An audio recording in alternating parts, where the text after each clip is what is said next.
Selamat pagi, selamat siang, selamat sore, dan selamat malam untuk Bapak Ibu sekalian dimanapun berada. Sebelumnya, selamat datang di Certification Talk di episode pertama kali ini. Pada Certification Talk ini, nantinya kita akan membahas beberapa isu penting dan juga kaitannya dengan sertifikasi. Nah, izin Bapak Ibu, saya Nadifa di sini sebagai salah satu moderator yang akan memanage ataupun Certification Talk di hari ini. Namun saya tidak sendirian. Di sini saya sudah bersama Bapak Edi Syaputra Eskoto yang merupakan salah satu technical advisor dari TICS. Kemudian beliau merupakan salah satu lead instructor dari PCQA yang diakui langsung oleh FDA. Seperti itu. Selamat pagi, sampai ketemu semuanya.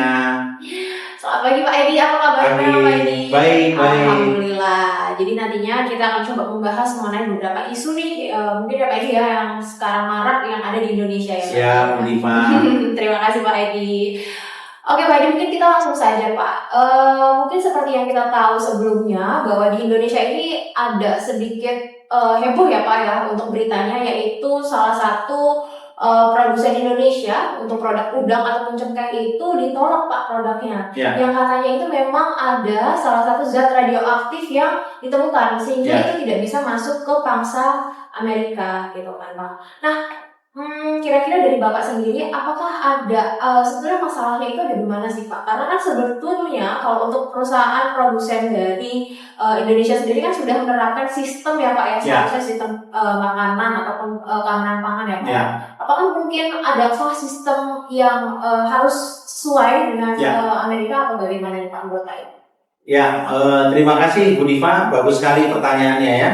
Rekan-rekan semua di seluruh Indonesia yang bergerak di industri food terutama ya, perlu saya sampaikan Bu Diva. Jadi 2019 saya ke Amerika ya, jadi mengikuti special course di sana yang diatur oleh FDA. Jadi sebenarnya ini sesuatu yang bukan hal yang baru loh Bu Diva. Jadi sebenarnya di 2019 itu sudah ditekankan oleh FDA sebenarnya.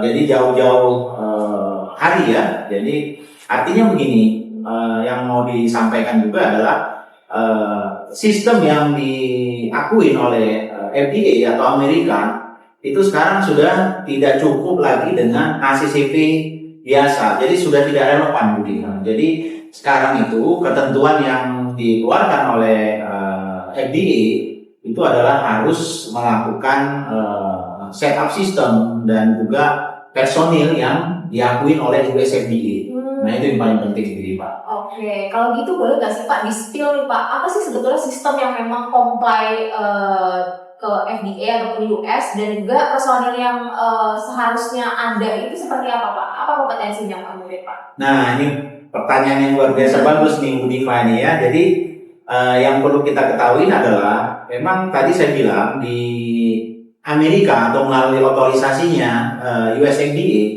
itu tidak relevan lagi Bu Diva ACCP yang biasa ya, atau yang kita kenal ACCP yang umum itu. Jadi di Amerika itu sudah dianggap suatu sistem ACCP yang lama. Jadi yang diakui oleh FDA adalah namanya itu Food Safety Plan yang diakui oleh FDA, yang dimana itu mengacu ke regulasi. Nah itulah yang 2019 saya ke Amerika untuk course dan melakukan di sana dan mendapatkan lisensi khusus sebagai lead instructor yang mana bisa memberikan pelatihan yang diakui oleh USFDA. Jadi salah satu kejadian tadi kembali yang masalah radioaktif tadi, itulah salah satu yang memang di HCC yang lama itu tidak tercover. Nah, jadi saya sampaikan ya, pelaku industri ataupun semua pihak-pihak yang terkait, baik pemerintah, Kementerian Perikanan Kelautan ataupun BPOM, tentunya ini harus melihat ini ACCP ini sudah tidak relevan lagi gitu. Nah, jadi yang relevan adalah Food Safety Plan yang mana nanti juga diwajibkan nih Bu Diva. Jadi setiap personel itu harus punya lisensi namanya PCQI. Nah, Preventive Control Qualified Individual. Jadi ketua-ketua keamanan pangan, manajer QC, QA, perusahaan food di Indonesia, tidak terkecuali juga perusahaan-perusahaan seafood processing, jadi all food semua pertanian itu minimal harus punya Bu Diva satu orang, namanya yang personil yang tahu regulasi dan sistem yang diakui oleh USFDA saat ini. Karena itu dia ya Pak, maksudnya karena sistemnya berbeda dan juga hasapnya itu juga tidak lagi tidak lagi relevan untuk ke US ya Pak ya, sehingga perlu ada orang yang untuk set up sistem sehingga harus PCQI itu tadi ya Pak ya. Ya betul sekali. Jadi sebenarnya bukan radioaktif saja, di sana lebih didetailkan juga nanti terkait juga dengan bahaya-bahaya yang economic fraud misalnya yang relevan dengan food safety juga. Kemudian bahaya-bahaya lainnya yang relevan ya heavy metal. Jadi sebenarnya kejadian yang tadi kembali lagi Indonesia di recall bukan hanya radioaktif saja, nantinya khawatirnya kalau dia sistemnya tidak tepat, tidak sesuai, ya ini akan berisiko terulang kembali hal-hal yang sama ini Bu Diva. Ini yang bahayanya kalau sistemnya masih memakai HACCP atau konsep food safety yang lama nih, gitu yang sudah ditinggalkan nih. Jadi yang diakui FDA sekali lagi adalah food safety plan yang mengacu ke FSMA, di mana personilnya harus tahu dan mendapat sertifikat PCQI. Dan itu wajib Bu Diva, gitu ya. Oke, baik Pak Edi. Jadi yang harus dilakukan oleh perusahaan mungkin tidak hanya melek ke hasapnya aja, tapi harus melek ke another standar yang memang benar-benar harus diakui itu tadi ya, seperti yang sudah disampaikan oleh Pak Edi. Mungkin Pak Edi ada lagi disampaikan untuk teman-teman pelaku industri untuk biar lebih ketat lagi sistemnya atau bagaimana? Ya, jadi benar sekali. Nah, ini pertanyaan bagus banget nih juga nih Bu Diva ya. Saya spill nih ya di waktu yang singkat nih. Yang pertama itu adalah perusahaan harus ngerti dulu nih bahwa Amerika itu bukan HACCP biasa lagi, sudah tidak relevan. Itu satu, artinya harus mempunyai sistem yang diakui. Nah, untuk mempunyai sistem diakui oleh FDA, minimal satu orang harus punya sertifikat yang diakui oleh FDA, namanya PCQI yang saya bilang tadi, Preventive Control Qualified Individual. Nah, orang inilah yang nanti yang personal diakui FDA ini karena sudah dapat ilmu nanti modul diakui FDA, tentunya dia tidak mempunyai deviasi untuk melakukan risk assessment HACCP-nya, safety plan-nya, saya bilang gitu ya. Jadi ini hal yang baru gitu. Jadi saya spill yang paling utama adalah supaya nggak kejadian lagi contoh. Jadi masalah radioaktif di Indonesia ini kan sebenarnya bukan masalah dari pabrik juga, tapi adalah terkait dengan lingkungan juga, environmental gitu. Kemudian nah ini yang nanti yang di-capture nanti di sistem yang baru ini. Jadi artinya setiap perusahaan itu melakukan assessment juga melihat potensi bahaya dari lingkungan yang lebih detail di luar dari pabrik juga. Nah seperti kita ketahui salah satunya adalah karena masalah dari perusahaan yang mempunyai kontaminasi logam ataupun bengkel yang masuk ke pabrik. Tapi ya itu salah satu yang dibahas Bu Diva. Tapi sebenarnya di internal pabrik juga ini saya khawatir nih ada potensi lain-lainnya yang tidak tercapture. Contoh nanti di Amerika saya spill nih critical control point-nya lebih ketat sekarang Bu Diva. Nah, jadi bukan kalau HACCP kan lebih proses aja. Nah ini saya spill lagi ini beberapa yang penting adalah bukan hanya radioaktif saja, tetapi juga nanti namanya kalau ke Amerika itu bukan CCP lagi Bu Diva, jadi udah spesifik, malah istilahnya sudah berbeda, namanya PC. PC itu preventive control.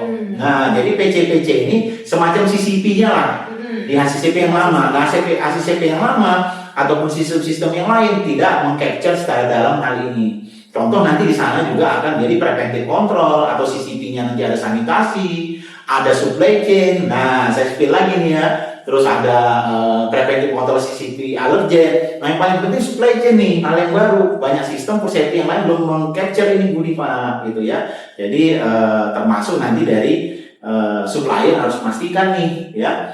Nah jadi saya kasih juga tips ya ke rekan-rekan industri semua, pihak-pihak terkait juga hati-hati supaya tidak kejadian lagi. Mestinya salah satunya adalah potensi preventive control tadi Bu Diva, CCP-nya itu termasuk nanti bahaya-bahaya radioaktif tadi, bahaya-bahaya heavy metal dan lainnya menjadi suatu preventive control atau CCP-nya lah di sistem yang lama. Supaya dicek lebih detail, jadi sebelum ekspor sudah diyakinkan bahaya-bahaya kan tidak ada. Nah ini saya buka nih benang merahnya Bu Diva.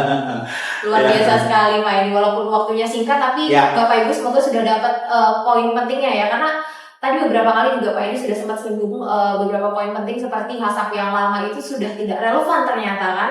Terus juga tadi sempat di-spill sama Pak Edi bahwa CCP yang biasa kita gunakan di HACCP itu sebetulnya juga ada perbedaan dari sistem yang ada ataupun dari FSMA yang relevan dengan Amerika seperti itu. Seperti tadi disampaikan bahwa kalau HACCP kaitannya dengan prosesnya aja ya Pak yang di-assess ya Pak ya. Tapi kalau untuk yang di Amerika ini atau regulasi yang sesuai dengan FDA itu berkaitan juga nanti dianalisis kaitannya dengan supply chain, betul supply sekali, chain, kemudian ada alergen ya Pak ya. Ya, betul seperti sekali. itu sehingga memang secara global atau secara menyeluruh banget di ini ya Pak ya di assessment seperti itu.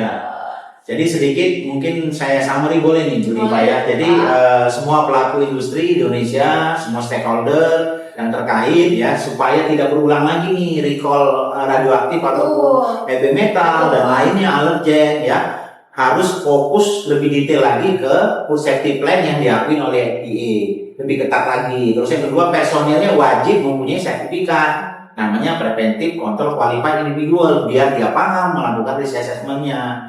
Nah di situ nanti benar-benar ketat dilakukan assessment, memastikan bahwa sebelum ekspor ke Amerika sudah relevan semuanya dan tidak mengandung radioaktif, heavy metal, bahaya-bahaya lainnya, mikrobiologi patogen. Nah saya kira kalau detail, ketat, ya mungkin insya Allah mungkin tidak ada recall lagi. Dengan catatan tadi Bu Diva ya, maaf nih ya, SCP yang lama itu sudah tidak relevan lagi atau ACP untuk menghadapi risiko ini, bahaya ini. Jadi perlu extraordinary sistem yang diakui oleh USFDA. Itu mungkin dari saya tips terakhir ya. Semangat ya food industri seluruh Indonesia ya. Yakin bisa ya asal sistemnya diakui oleh USFDA dan memakai sistem food safety plan yang baru. Ya, itu aja mungkin ya. Terima kasih Pak Edi atas sama-sama. Terima kasih. Luar biasa sekali ya Bapak Ibu. Mungkin dengan ada informasi yang ini, Bapak Ibu bisa menyesuaikan dengan sertifikasi ataupun sistem yang ada di pusat. Terima kasih Bapak Ibu. Itu saja untuk diskusi pada hari ini. Sampai jumpa di Certification Talk di episode selanjutnya. Ya, terima kasih. Sampai ketemu.